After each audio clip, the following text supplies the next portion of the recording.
The secret Yep. to creating massive wealth Yep. is discipline. No investment that truly grows over time is linear in its growth. No. There is fluctuation in it. 100%. But the point being, if you started here and it went up and it went down and it went up and it went down, by the time you get 20, 30, 40 years later, whatever the case may be, Yeah. it's up here, not down here.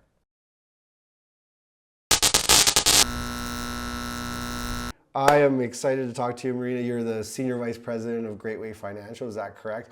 I didn't want to say your last name because I feel like I will just absolutely chop it to bits. So.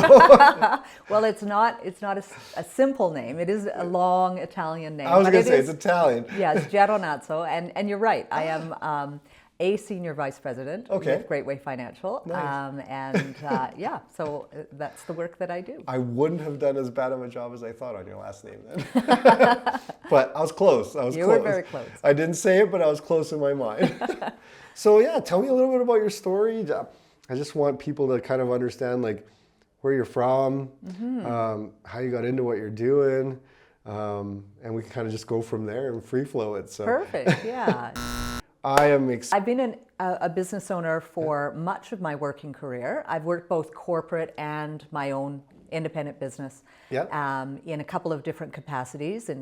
As a consulting company, I had that, and for the last upwards of a decade, here as a future planner, financial advisor, and insurance educator. That's really the work that I do.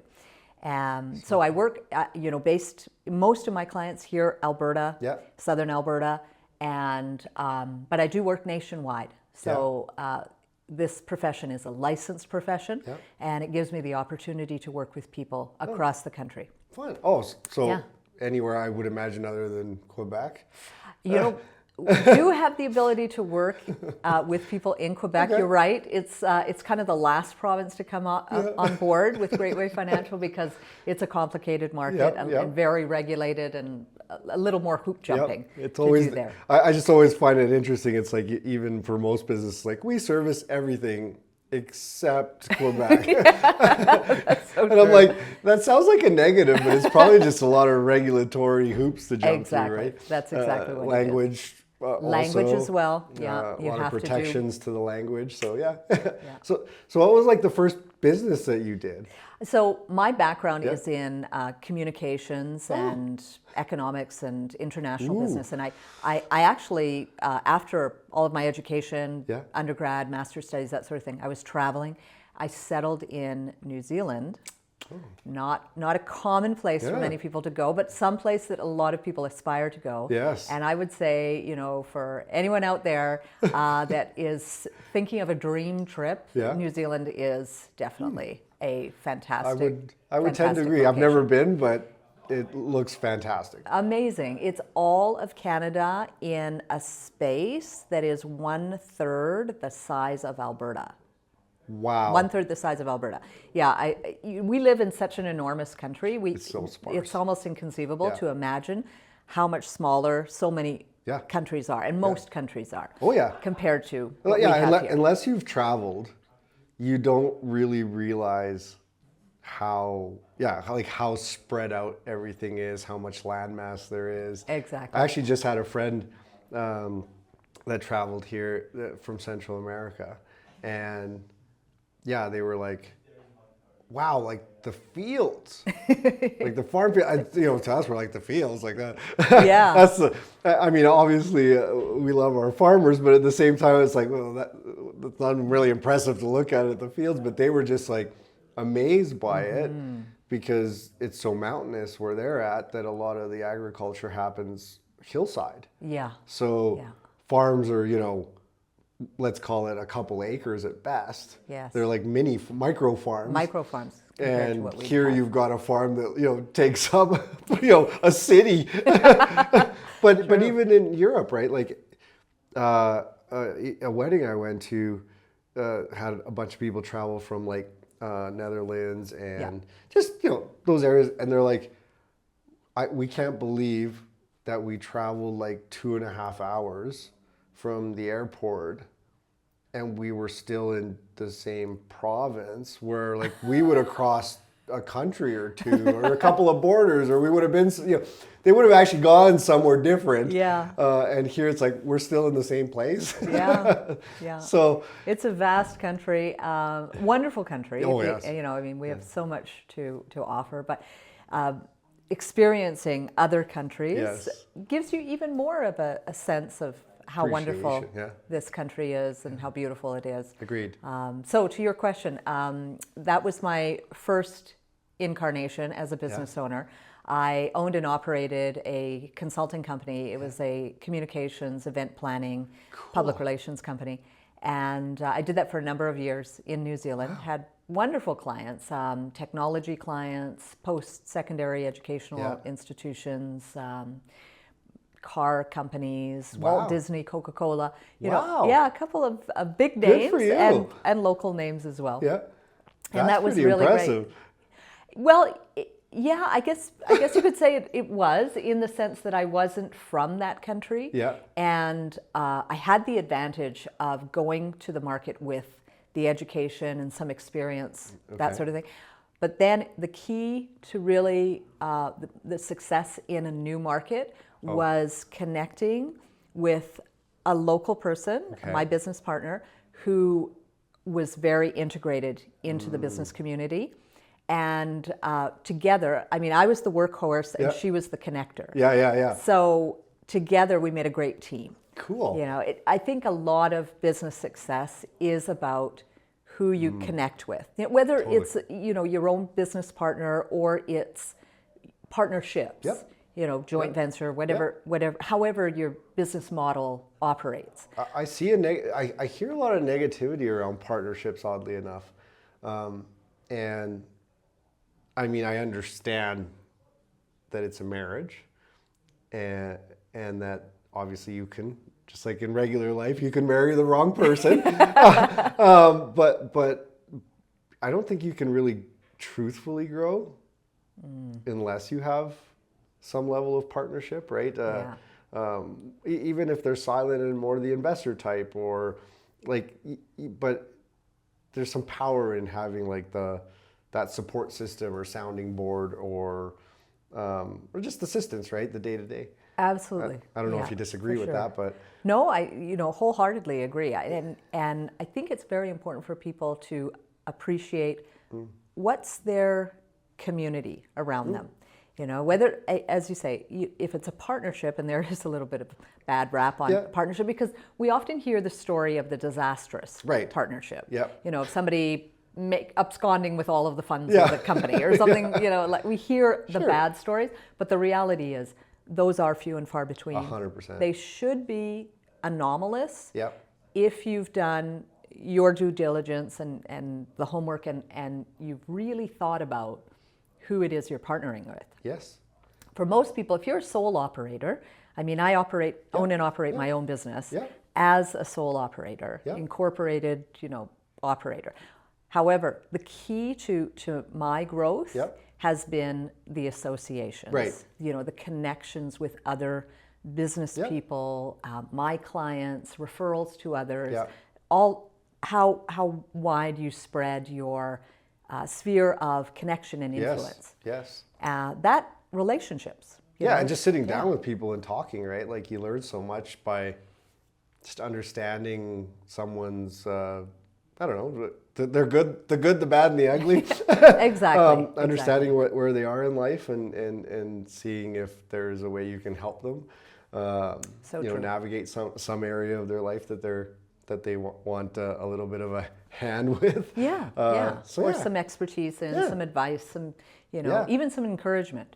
Sometimes, you know, there's business associates that I'm affiliated with, and sometimes they'll call me just to say, Marina, I'm faced with this matter.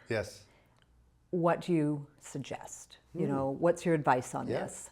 And what they're really looking for is they're looking for an empathetic ear. And a sympathetic voice and a bit of guidance. And sometimes they just need encouragement. You know, I can think of a business associate of mine, fantastic business owner. It sort of peaked at her in her, and this is so interesting Okay. that we're talking about partnership, because that's exactly what happened to her. Yeah. She had a great partnership. They went along for about 5 years. Yeah. And then her partner decided that, you know what, I don't want to do this anymore. And you know what, you've got to give people Sure. the liberty of life is flexible. Yeah, of course. And she said, you know, I'm going to take my business life in another direction. Okay. So we're going to dissolve the partnership, and you're going to own the company, and you're going to buy me out, and Yeah, you know, yeah, all of this. So that was a kind of a unexpected Yeah. for, you know, for my colleague and friend, and she struggled with that, understandably, because it wasn't planned. It kind of came out of Nowhere. nowhere. Yeah. And she was struggling with, you know, okay, so now how do I re-engineer this business where I am the only one operating this? We've been doing things together. We've been Yes. sharing the work and sharing the load, but now that's not going to happen. And she really needed to know that she could do it. She needed that confidence and understanding that she has all the capability to take this forward as a sole operator. Yes. And make it a huge success. I like that. So I didn't necessarily map out the journey or give her a whole bunch of, you know, strategic advice or, you know. There's more or less it's going to be okay. It's going to be okay, Yeah. you know, and you can do this, and you do have the capability. It was really about building someone's confidence from what they already had, Yes. so that they could take themselves forward. Fast forward 1 year, Yeah. her business has doubled Yeah. I believe under it. her direction and leadership and confidence. I believe that. And I feel like sometimes that's just, whether or not she was in that position specifically, but the feeling is what I'm going after, is like having your back up against the wall. I feel like entrepreneurs are very unique when it comes to being put in that place where it's like, okay, there's no options, for lack of a better word. It feels like your back's against the wall. You're not sure what direction to go to, and it's time to come out fighting, whatever that fight looks like, right?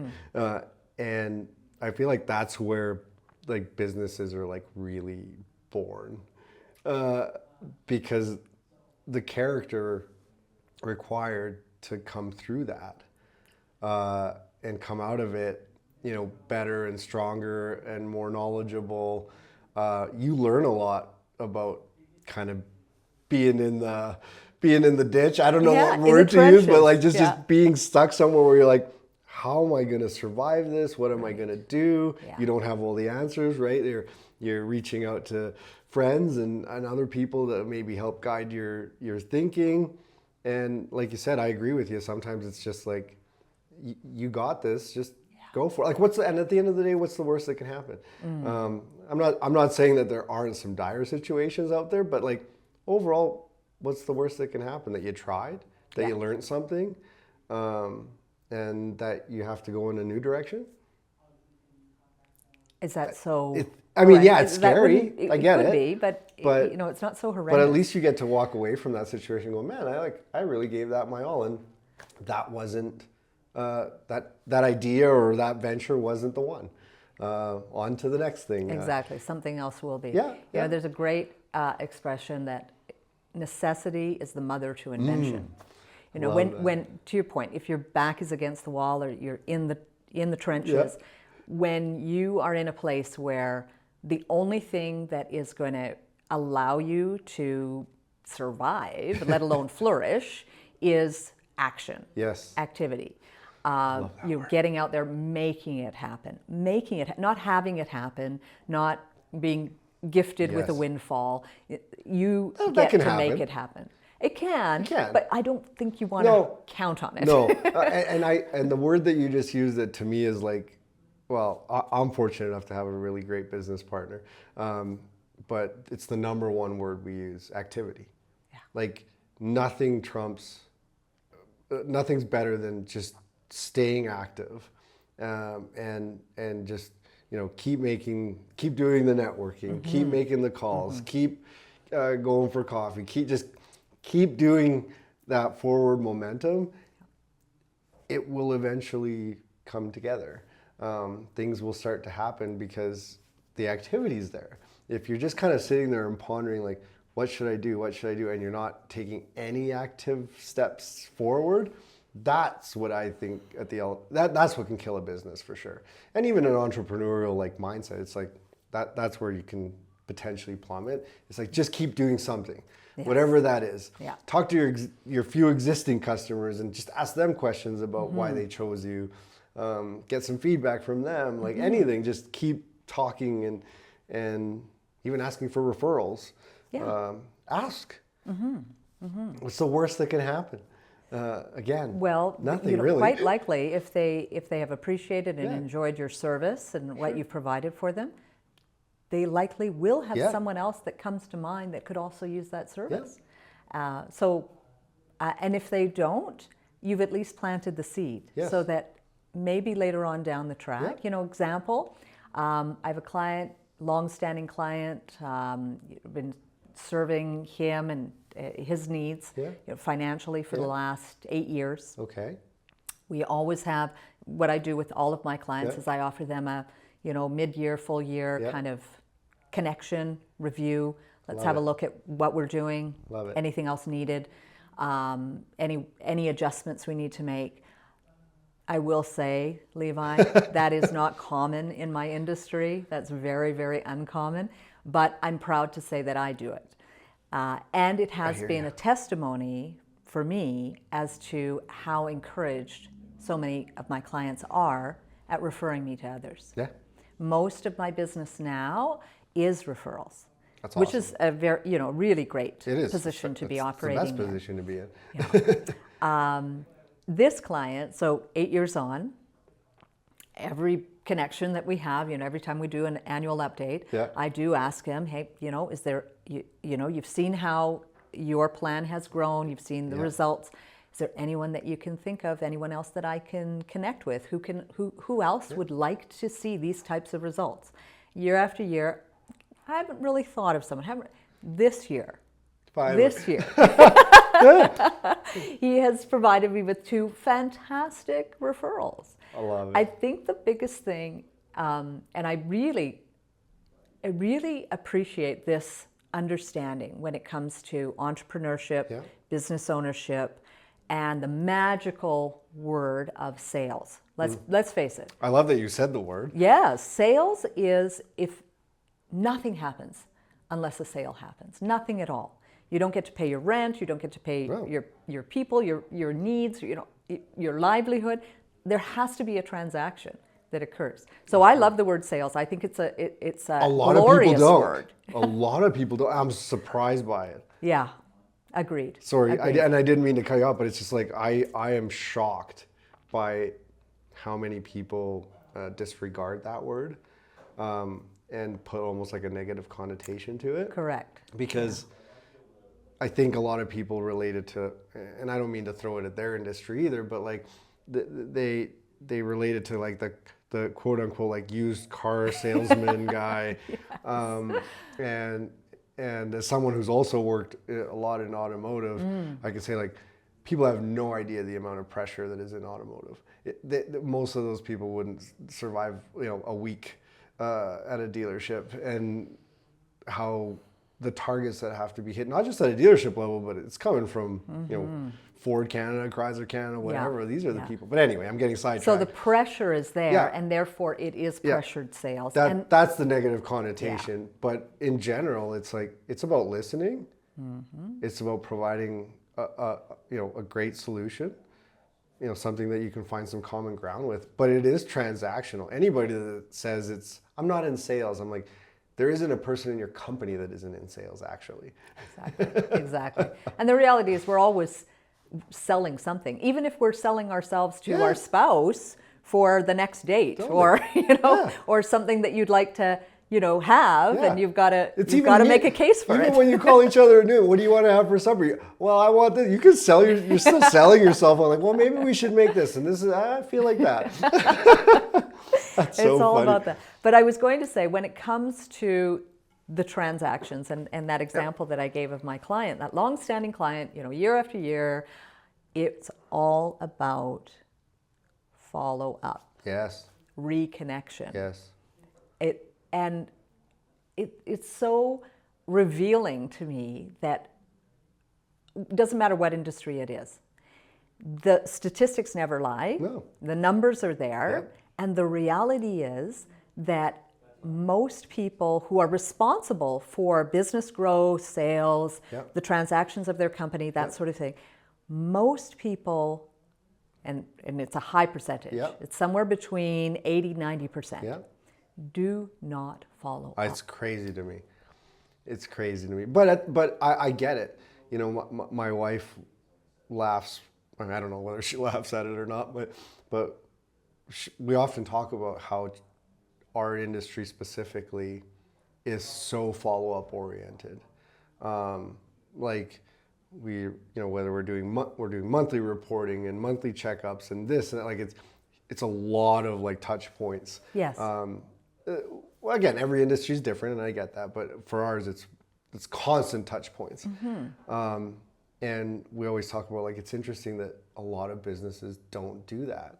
That you can literally call someone and say, hey, I'm looking for this service, you do it, and weeks go by. And you're like, is this person ever going to get back to me? And yeah, so it came, I'll share a fun one. It came through a really great person that used to work for me. He was older than me, had a lot more sales experience than me, but it was one of his sayings, and it became kind of a rule here. And it's not like a hard rule. It's more intended to be like a mental motivational rule. Okay. But if someone calls or if you get an email, now granted, like we're in a podcast right now, so if somebody called me, I'm not going to answer right now. Right, for sure.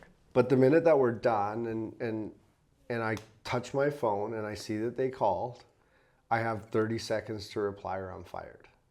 Ooh. So that's a call to action. He helped instill that.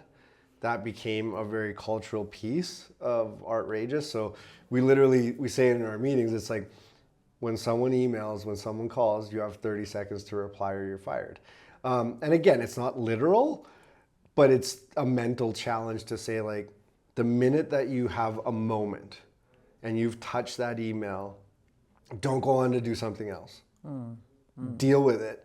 Message them back. Let them know that you've responded. So to your point, it's actually kind of funny. We have people reach out through our website that will make an inquiry. And because it goes to like 3 or 4 of us, oftentimes we do reply probably within about, I would even say 10 minutes as a whole. And a common thing that we get is, how did you reach out to us so fast? It literally felt like we just pressed send. And so to us, it's become one of those things that's like, we're setting ourselves up for that level of expectation, which is good. But it's like, I know that that's something we can control. I can't control the outcome. I can't control whether, their budget's going to be too small or whether we don't have this specific service they're looking for. But I can control the customer interaction and them knowing that this is the kind of service that they're going to get, so that if they are shopping around, which a lot of people do, right? They want to get a few checks. The minute that they see, hey, I called that one company or I messaged that one company, tick tock. Wow, like this is a big difference from those guys.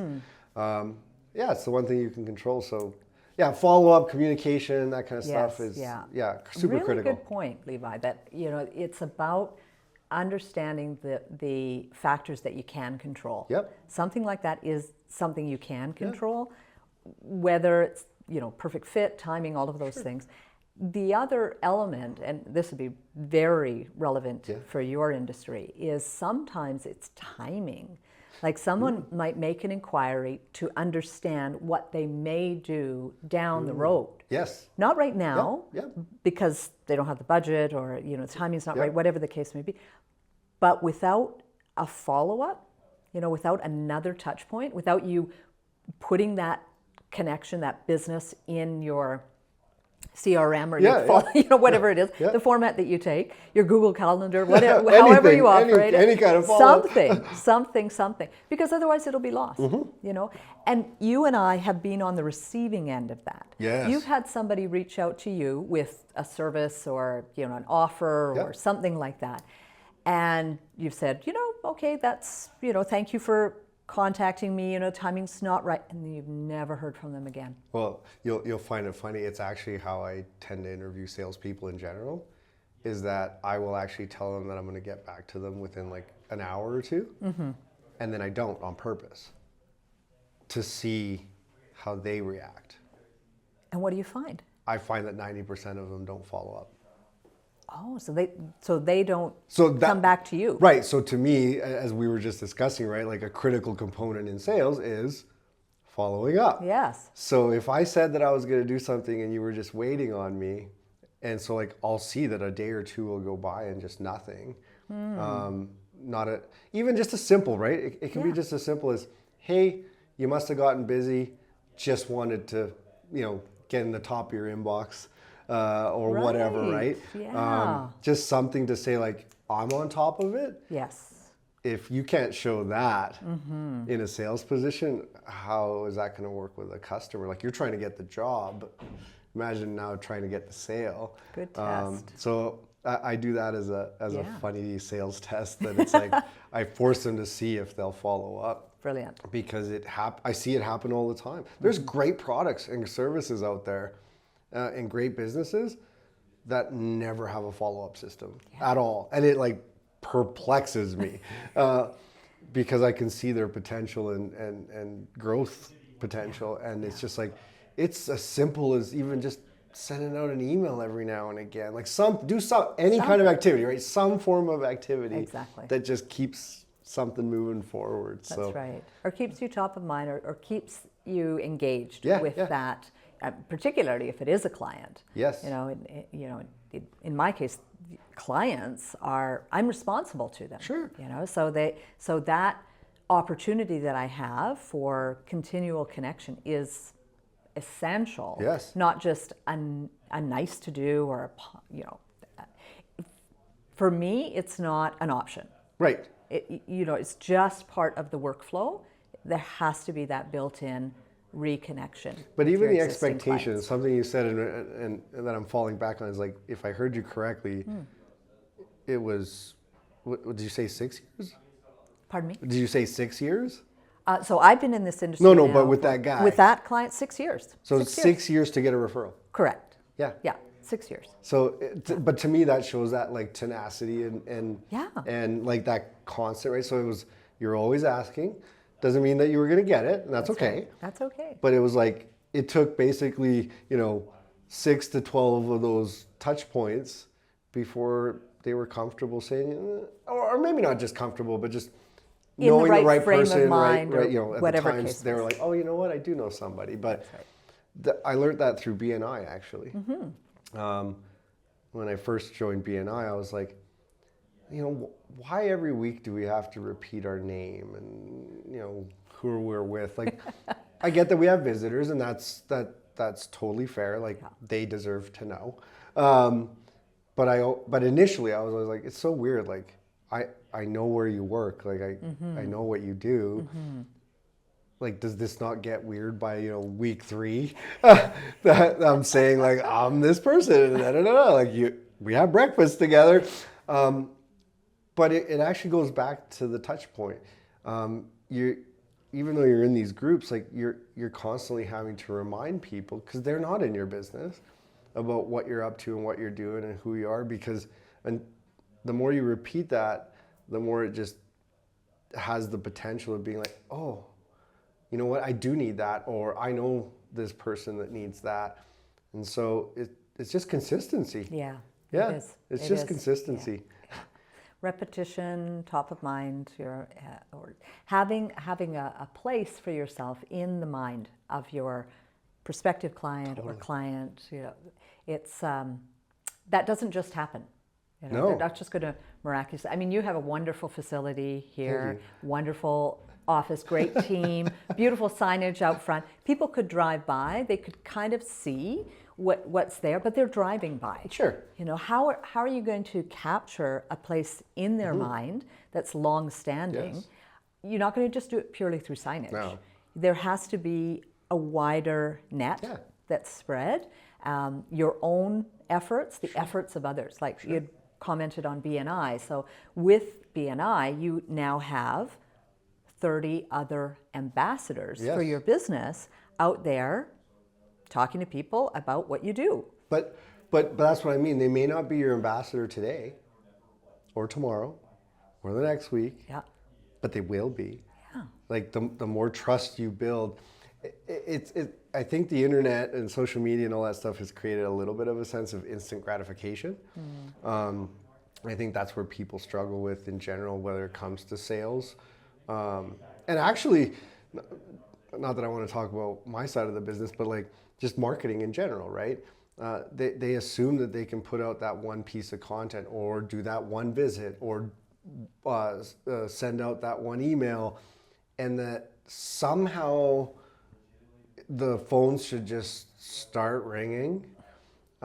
People should, be lining up at your storefront, be like, how do I do business with you? And it really is, to me at least, from the marketing background side, the best thing you can do is consistency. And that doesn't mean that you have to be doing advertising.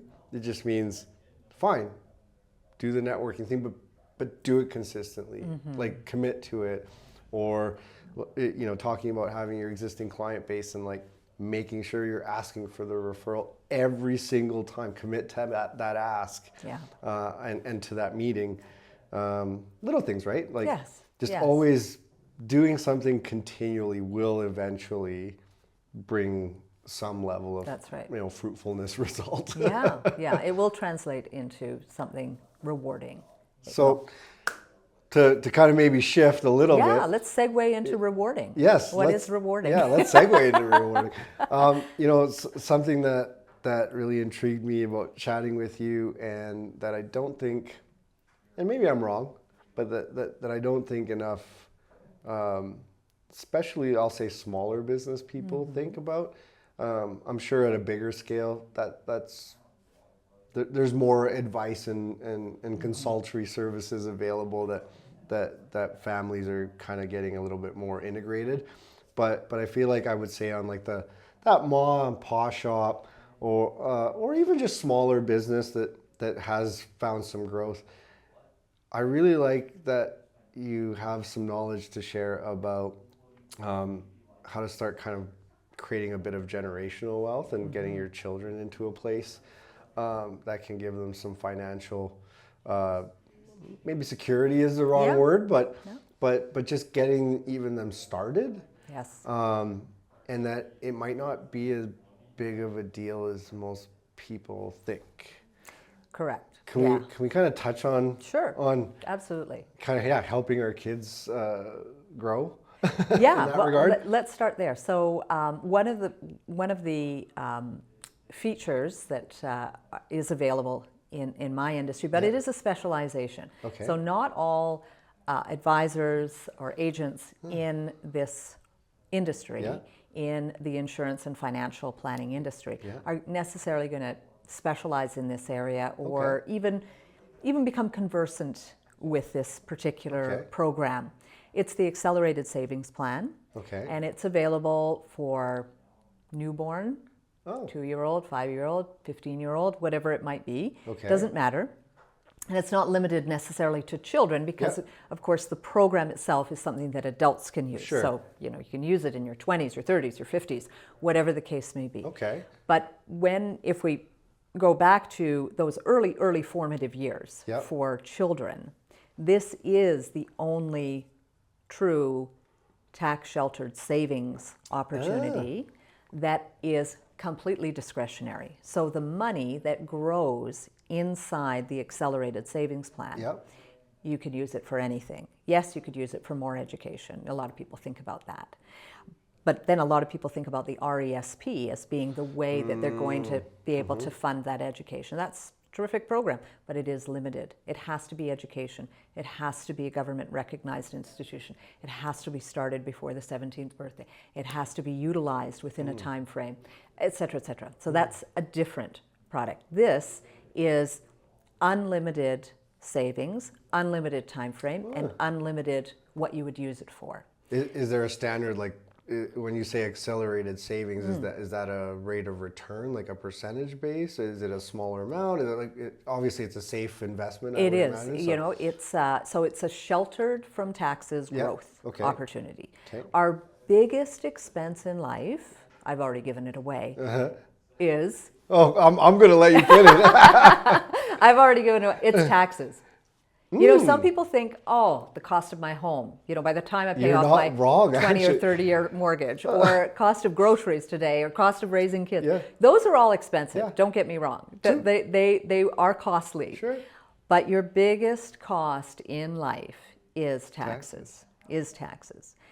No question, bar none. And the fact is, you're going to be faced with taxes forever. I mean, hopefully you're not going to be faced with a mortgage forever. Yes. Someday pay that off. But you will be faced with taxes forever. So over your lifetime, you'll never pay more to anything else than taxes, which is why I really encourage people to understand financial tax planning. Right. Understand what you have as far as tax planning strategies. Okay. There's not a lot of them in Canada. Let's be honest. The government's kind of out there to take as much as they can in taxes. But there are some tax planning strategies, and most people don't know about them. Yes. They don't know about them. Yes. It's not that they're not out there for people, but they have to work with someone who specializes in that area so that they can discover them. Like this accelerated savings plan.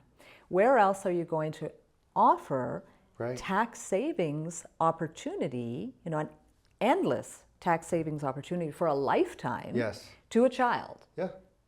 They can't set up a tax-free savings account. You have to be 18 or 19, depending on the province. Can't set them up on some sort of stock. You can. There isn't the option for that. But there is the option for this. So to your point, yes, the money is invested. That's the only way the money's going to grow. Right. You can't have it sitting in a savings account. Yes. You know, just being eroded by inflation. You have to have it invested for growth. The compounding effect. It's huge. Yeah, that's what most people don't understand. Actually, I've talked to several people, even recently, that do not, like it just does not register the compounding effect of what that looks like for growth for their money. Yeah. You know, the only adequate term for compounding is miraculous. I like that. I feel like that's how people treat it, because they're like, this can't be real. It must be fake. It's real. And it's so real. It really is how, like, some of the wealthiest families in the world, it's how they become the wealthiest families in the world.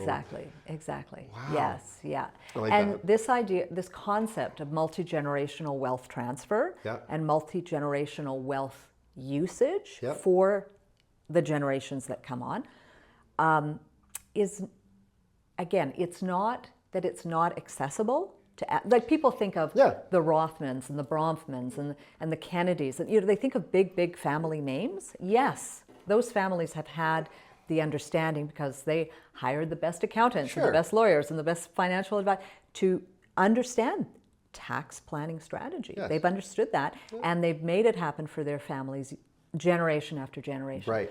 But it's not exclusive. No. It's just about knowing what is out there, becoming educated on it, and then determining how this can be advantageous for you, for 100%. Your family, for your children.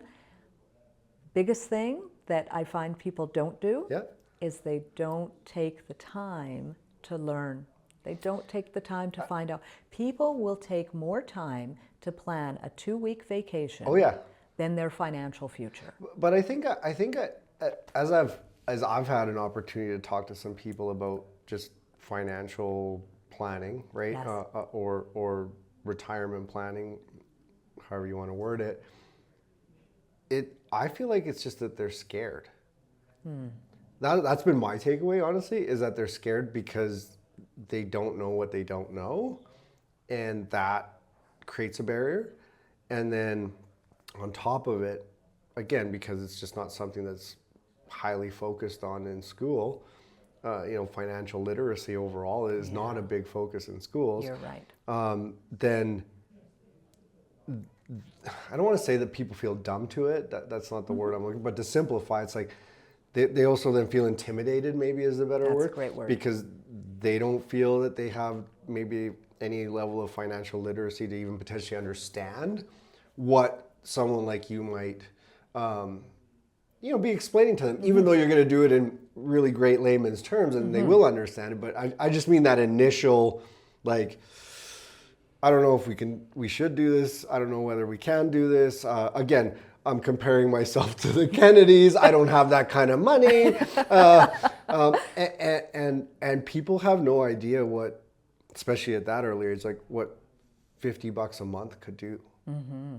Yes. Like, I know that sounds ridiculous, but like, yes. It really is true. Oh, it's very true. Like, yeah, particularly when we're talking about children and all the time that they have to save. Yes. It's, again, miraculous. Yeah. Miraculous what is created. And again, not to like, again, not trying to interrupt you or anything, but again, talking about that compound interest, people do not realize like time, someone like you might, is actually the miracle. It has nothing, obviously as we get older, yes, you can make more money, which you can then put more into some sort of an investment to help you get there a little faster. But really it's about time. It is about time. The more years you have for that money to continue to grow, that's the miracle. It's like, it's not a secret. It's not even a miracle. But people it's actually true. It's actually true. And so I might catch flack for this, for saying it, but I'm not a huge believer in the paying for your kids' education. I'm much more the believer in how do I set their retirement up. Because you can you're young, go get well, I'm not saying in every case, but I get that there's outliers, but fine, go get your $40,000, $50,000 loan. You're young, you get to work and pay. You're paying into the system. But two things that I think we can do as parents with, again, really minimal investment if you start early enough, is just building up enough of a pot that by the time that they turn 18, that can go into, even if we're talking basics here, because I'm not going to get into complexities, you're the smart one here. But I'm just saying, like, even just to turn whatever built up during that time period to just be in the S&P 500, that is enough that by the time that they turn 65, like, they will have a really decent retirement. Yes. And we'll have a tremendous amount of cash value to work with. And even if you don't save during that time, even like, I was just talking to someone the other day, like the effect it could have just by the minute your kid turns 18 and just saying, okay, maybe I didn't diligent enough to put the $50 a month or whatever number, right? But it's like just putting in, like, helping them with $10,000 right there. Sounds like a lot of money, and I'm not saying it isn't. But if you can do that and just let it sit, there's your kid's retirement. On top of CPP. And again, there are variables, and I understand everyone has lifestyle. Sure. I think the biggest thing, you really touched on it, is that the secret to creating massive wealth is discipline. Consistency, the right investment. And I really guide people. There's kind of 4 factors when it comes to investing. Number 1, you understand it.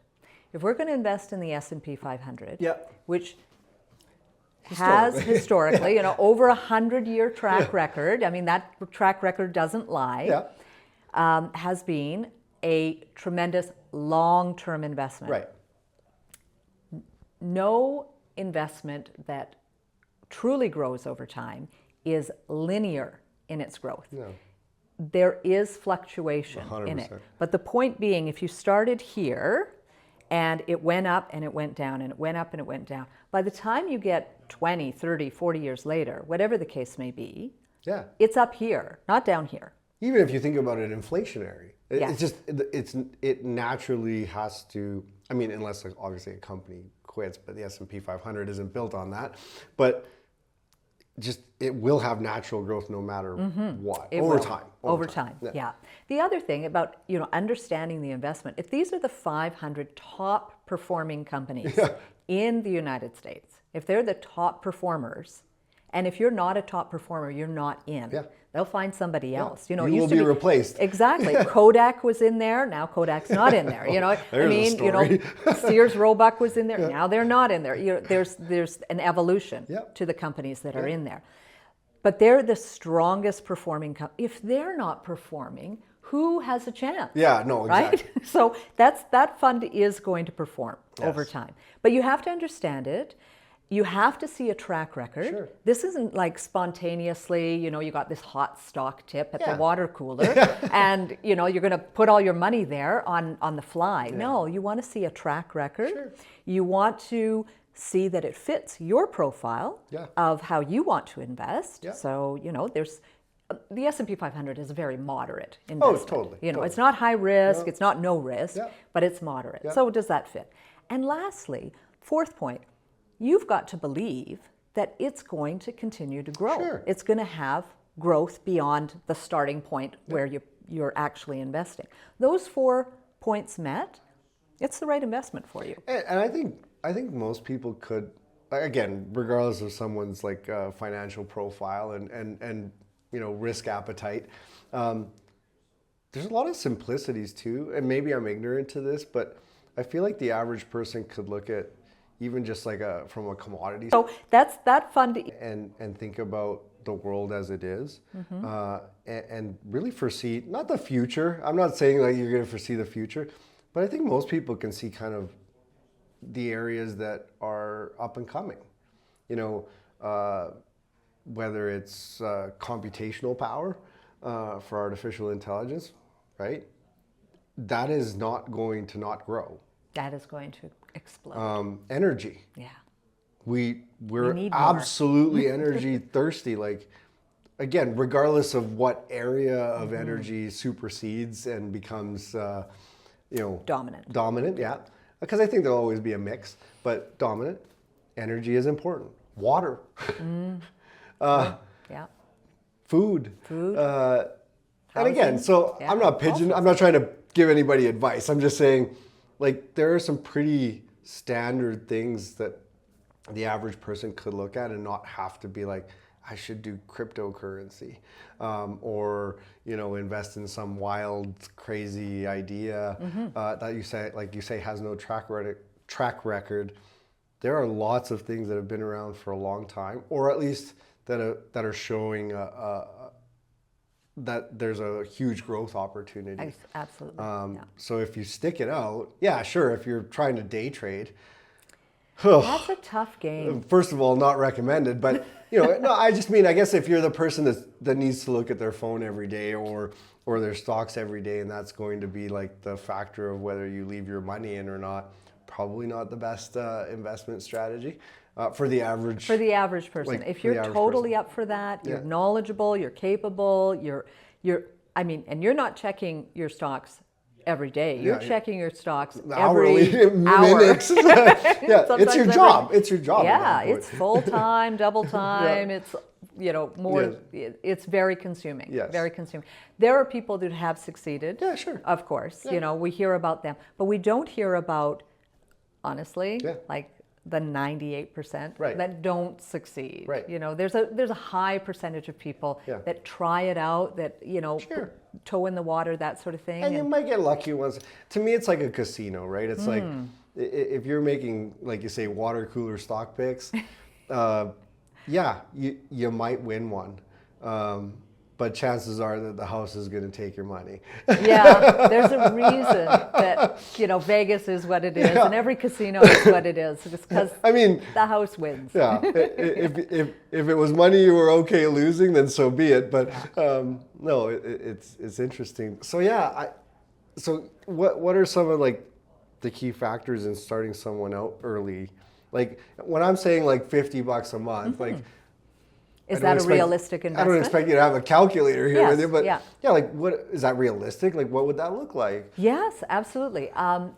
Most people, so parents, or parents or grandparents or aunts and uncles, somebody who has a vested interest in this child, you know, and what is possible for them in their future will start the plan. They have to be the owner of the plan.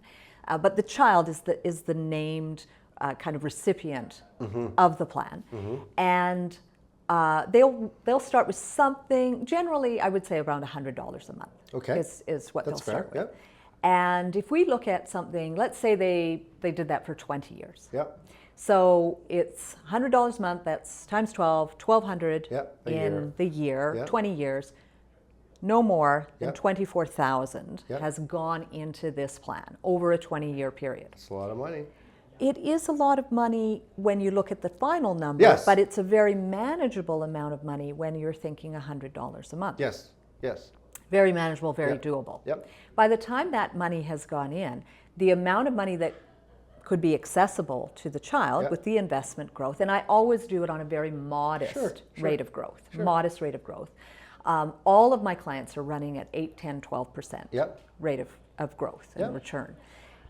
I always run my numbers at 6, 4. Perfect. You know, really low, really low. Set the expectations here and deliver exactly. here. But even at that rate of return, because we're talking about a compounding effect, we're talking about guaranteed bonuses. This is the only plan, the only financial plan that has guaranteed bonuses. Every single year more money is added to the plan. You've got all tax sheltered. So you're not paying taxes on all that growth. And you're putting in a consistent contribution. It literally has 5 ways for the money to grow.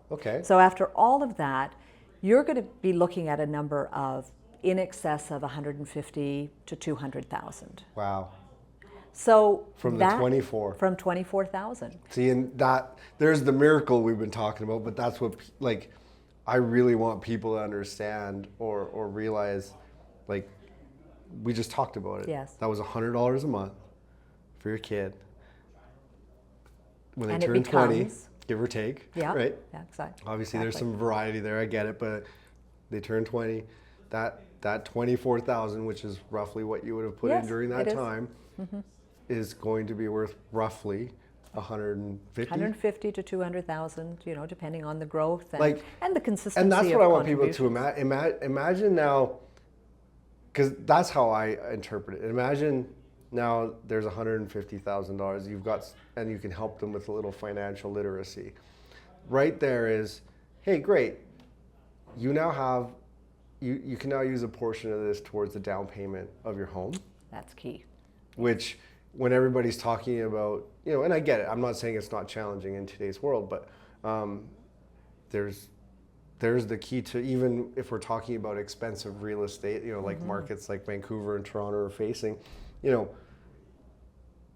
had there have been that savings occurring with families, not saying it still wouldn't hit, but it would be, the market would still be much more accessible to young people.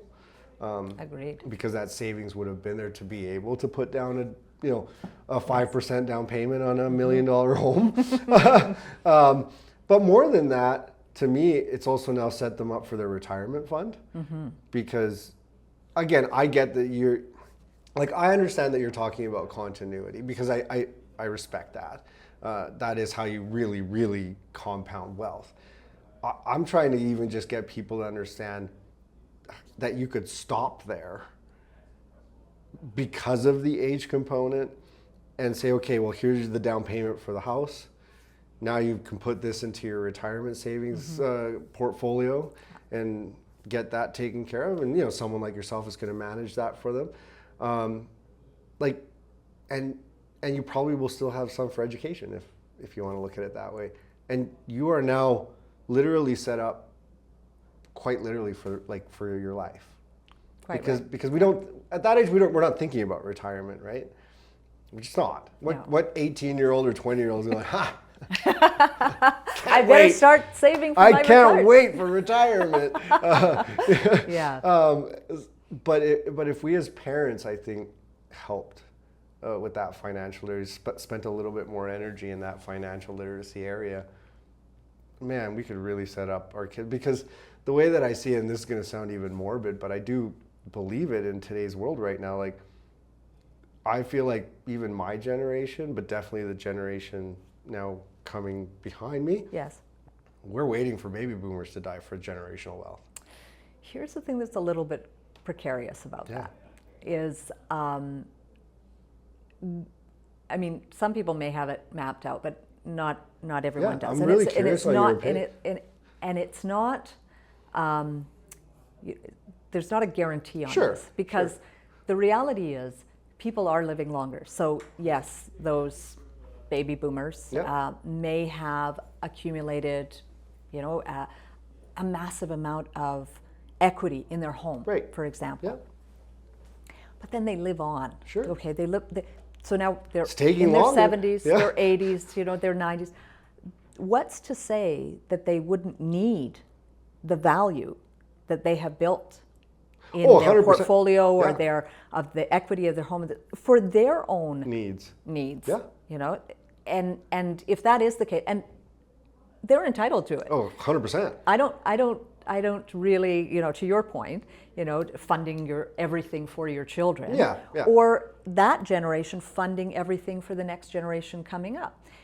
Someone has a need for the wealth that they built up over their lifetime 100%. because they keep living. Sure, they want that lifestyle. They should. 100%. They should use that.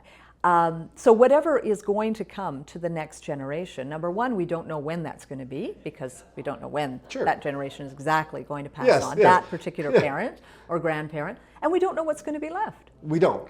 No. So the onus is really on the individual to think about, what can I do for myself? I agree with that. And should something happen, you know, when it happens, whatever might be there as that generational wealth that can be passed on, well and good. Sure. But it's not the only thing that I'm counting on. I'm actually counting on my own ability Agreed. to build my wealth. And maybe I didn't want it to quite sound like even for myself, you know, my family has not had a lot of generational transferable wealth. My hope and dream is that I can, you know, turn the business into something that either I can sell down the road, or that does get to a point where it's making enough income that even if I just hire someone as a manager, that I can still draw an income from, or whether whatever it allows me for. This is my investment at this point. I've chosen business as my tool for trying to build a retirement income and help my kids and whatever. No, I'm not saying that you don't have to do anything for yourself. I'm just saying that even though I feel like, again, like you're talking about home value and that kind of stuff, all of those things, even their own investments to live over time, once they still reach retirement age, even the investments that they have, it's not like they're pulling all of their money out the day that they turn 65 and tossing it into their checking account. So that money's still also, there's still an earning happening to some degree, even though you're drawing from it. You know, the money's still sitting in some level of an investment fund or whatever, and so there's still some happening. And I just feel like people are almost like waiting for that to happen. Again, I'm not saying there aren't people that are going to have reverse mortgages. Absolutely. Right? And that's a great tool for someone to be able to use. And I am definitely not saying that, you know, you've worked your butt off your whole life and now you should just find a way to leave it to your kids. Not at all what I'm saying. I'm just saying that I feel like this will be probably one of the largest wealth transfers, because I feel like the baby boomer community has generally been more frugal. You know, they've been the more, you know, watch what you do with your money, respect your money, less flamboyant. I don't know if that's the right word. They grew up in a different generational time, and what they aspired to was a mortgage-free home. You know, cars that they own, not cars that the dealership or the bank owns. That's a big one. You know, debt-free.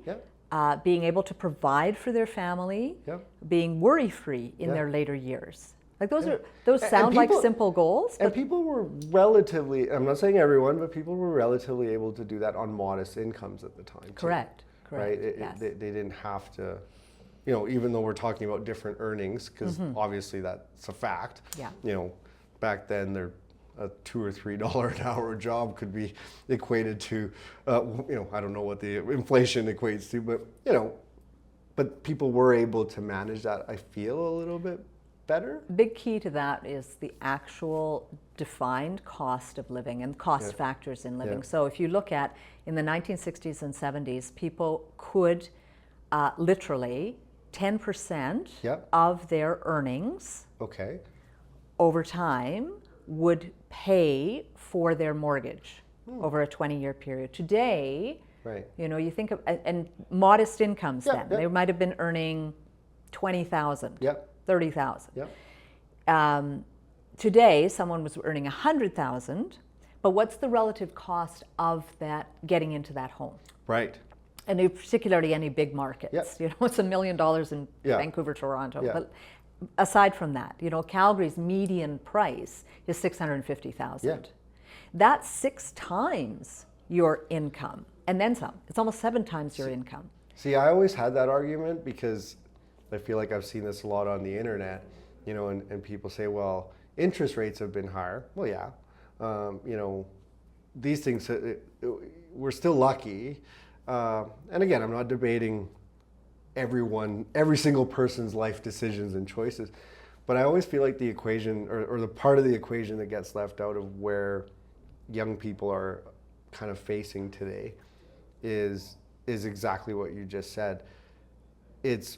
I never hear anybody talking about the ratio of like what you were earning at that time to what something cost. Correct. And I don't care what interest rates were. I don't care, right? But the cost ratio to earning ratio is rarely talked about. And that's where I think you've hit it bang on. If you were earning $20,000 a year and your house cost you, I don't know, 60, It's actually doable. right. It was like a 3-to-1 ratio Correct. of purchasing power, right?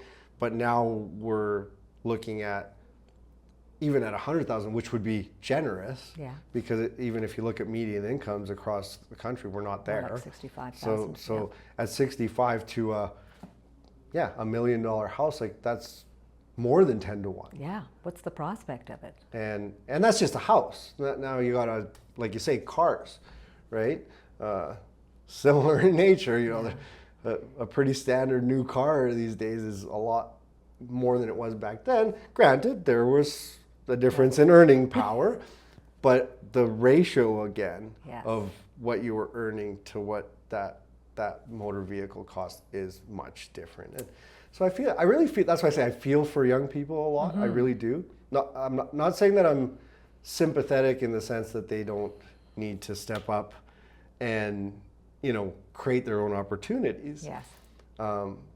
But that there are some challenges in maybe needing a little bit of a leg up, I guess. I don't know how to word that really, I but think the biggest thing is for people to seek the opportunity to educate themselves.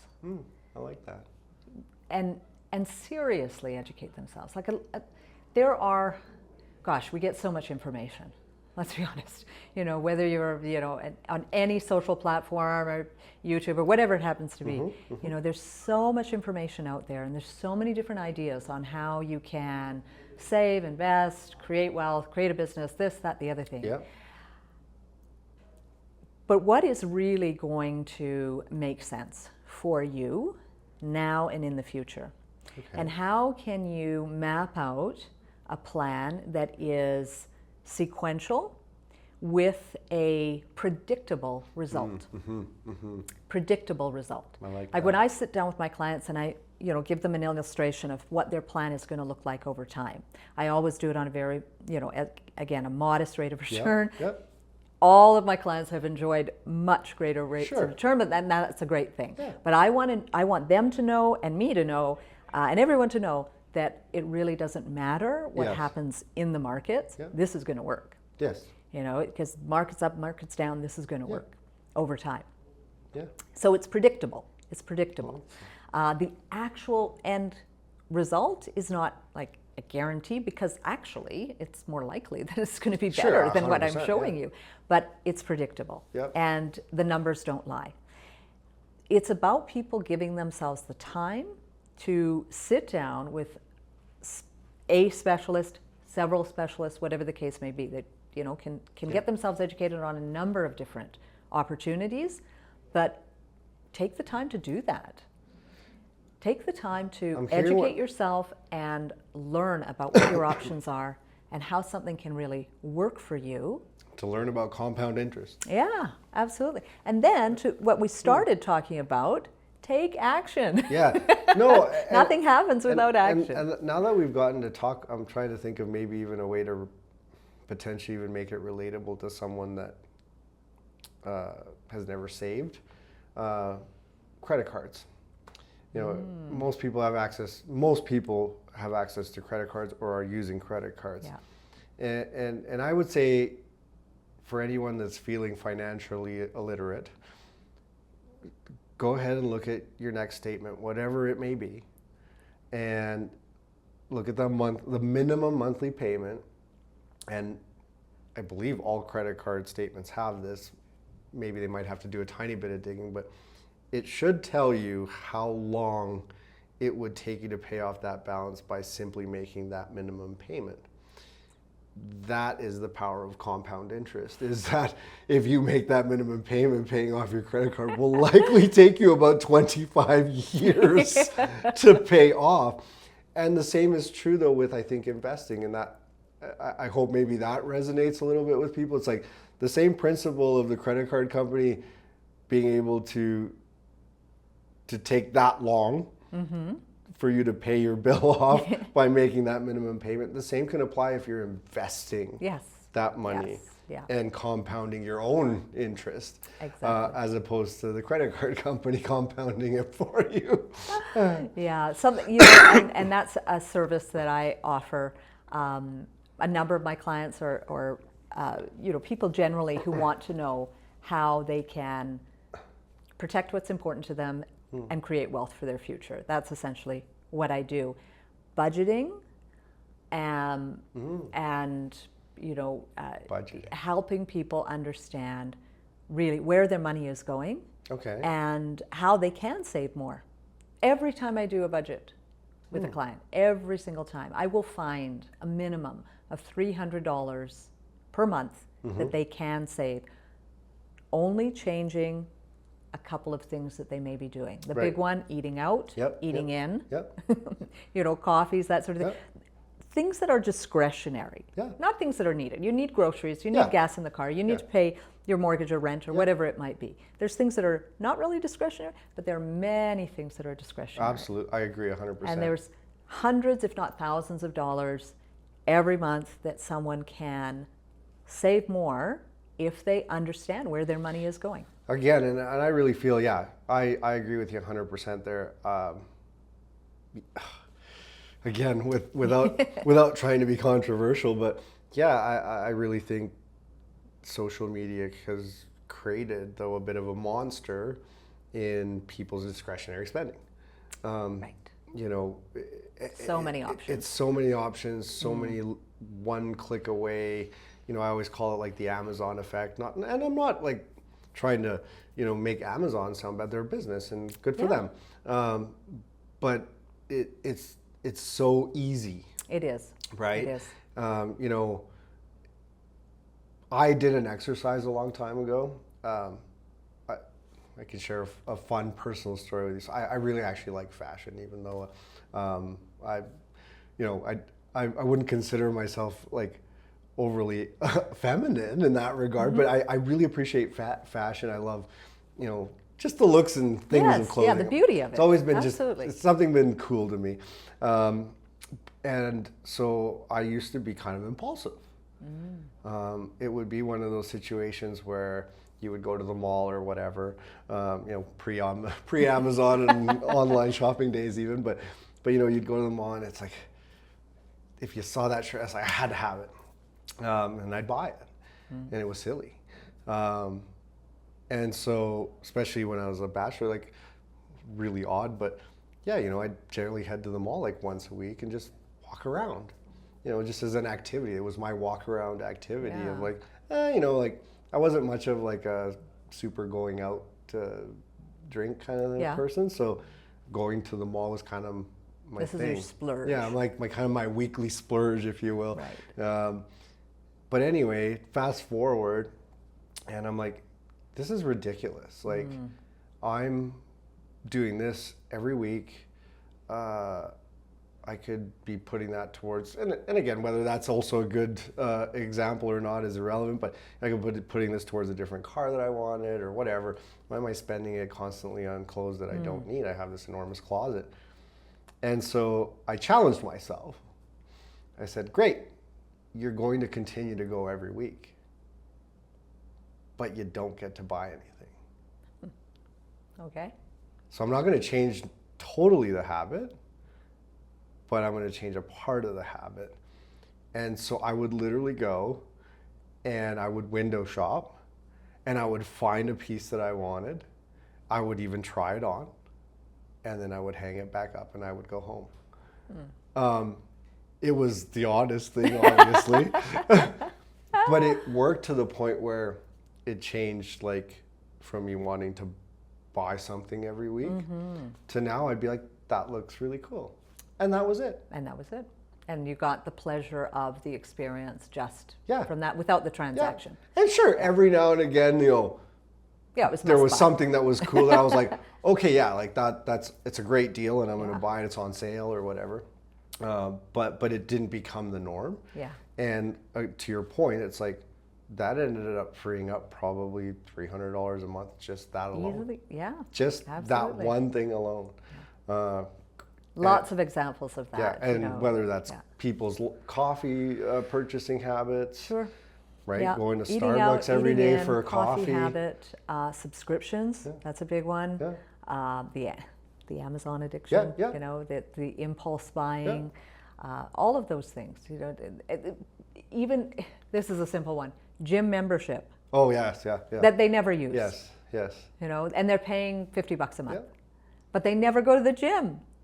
Stop doing that. Either go to the gym, use it, make value of it, or don't have that subscription. But even the Amazon, actually, there's a challenge for people, kind of similar to what I did window shopping. Go ahead and put it all in your cart. And all I ask is that you wait 2 days before you decide to actually make the purchase. Just to see. Yeah, do you really need it? I guarantee that like probably at least half of the items that you put into that cart, you're going to be like, Exactly. And that will be enough to start like going down at least some sort of savings investment route. Yeah, exactly. So the money is there. It is.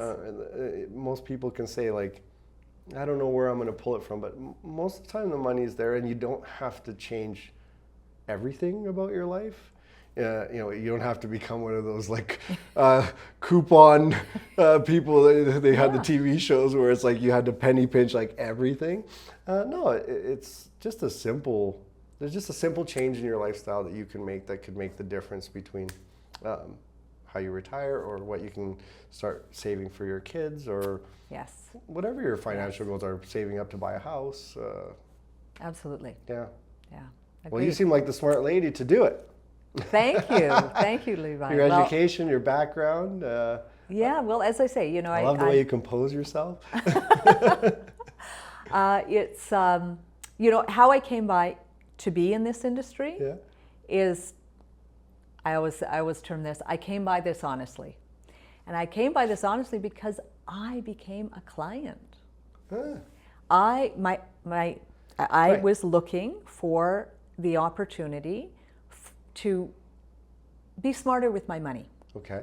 I was looking for that. I was open and receptive to that. And I came across, as it would happen, how it is when you put it out to the universe, you're going to come across that. So, an advisor sat down with me and mapped out what was possible, what my options are. And I recognize, my goodness, just sequentially saving over time is going to be much more than not doing that. And the compounding effect, the sheltering it all from taxes, all of those things is really going to make a difference. It's going to make a difference for me, and it's going to make a difference for that next generation. So yeah, that's how I came across being in this industry, is I recognize the value that it could offer me, my husband, our family, and then I thought, gosh, there's a lot of people out there that, if I didn't know about it, there's a lot of people out there that don't know about it. Yeah.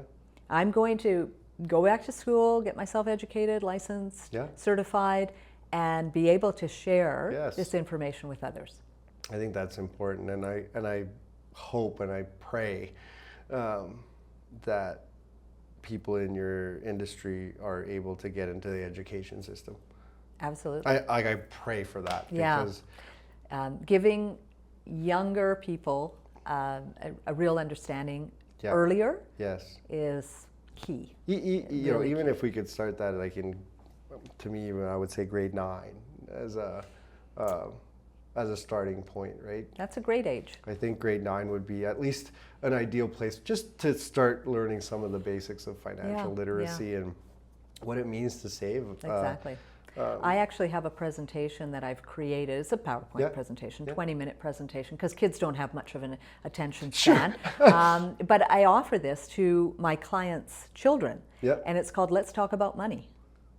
And it's a really simple, it's all graphic, and it gives them a basic understanding of how do you earn money? What are the many ways to earn money? What does it mean to earn money? What can you do with that money? What's debt? And how does debt accumulate? What's good debt, bad debt? How do you, if you are going to save or you are going to invest, what does that look like over time? What are some of the common things that you can do? Because again, in the education system, they're just not exposed to that. So it's a really simple, straightforward presentation, and all of the kids that I have offered that to have gained greatly from it. 100%. I think it's critical. I honestly think it's critical. I think we should advocate for it. Agreed.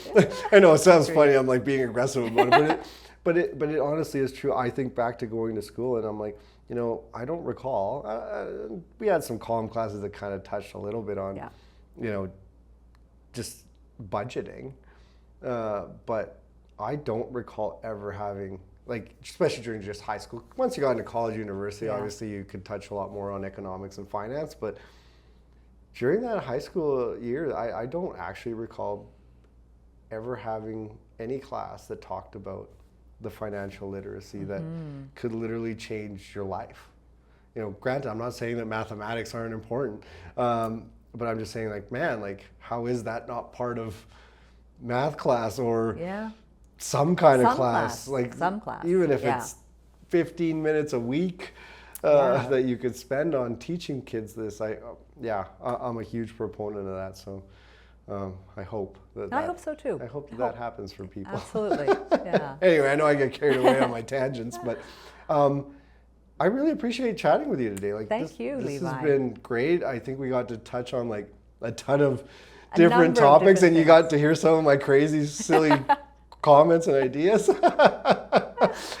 Do not recommend. But no, I really appreciate learning more about you and just the way you compose yourself and just your energy.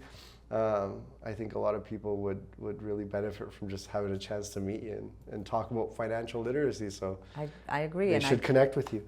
love to have more people learn and understand and appreciate their options for themselves, for their children, the next generation, whatever the case may be. That's awesome. Thank you. Well, thanks for your time today. Thank you so much. Appreciate it very much. My pleasure.